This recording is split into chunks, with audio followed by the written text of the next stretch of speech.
उन्हाळ्याची सुट्टी लागताच लगेच बच्चे कंपनी मामाच्या गावी जायला निघते। दरम्यान मात्र यावर्षी बच्चे कंपनीला उन्हाळी सुट्टीमध्ये मामाच्या गावाला जाता येणार नाहीये। कारण शालेय शिक्षण विभागाने शाळांमध्ये पायाभूत साक्षरता आणि संख्याज्ञान वाढवण्यासाठी शाळांमध्ये कृती कार्यक्रम आखलेला आहे।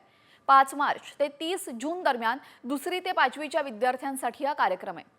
या कार्यक्रमाचा विद्यार्थ्यांना किती फायदा झाला याची तपासणी शिक्षकांनी करायची। शिवाय विद्यार्थ्यांना कमी गती असलेल्या विषयांसाठी विशेष उपाययोजना शाळेमध्ये वेळेत करायच्या आहेत। तर उन्हाळी सुट्टीमध्ये आता शाळांमध्ये कृती कार्यक्रम सुरू होणार आहेत। पायाभूत साक्षरता आणि संख्याज्ञान वाढवण्यासाठी हा निर्णय घेण्यात आलेला आहे। 5वी पर्यंतच्या विद्यार्थ्यांच्या ज्ञानवृद्धीसाठी प्रयत्न केले जातील। तर शिक्षकांनी मुलांसोबत संपर्कात राहणं अपेक्षित आहे।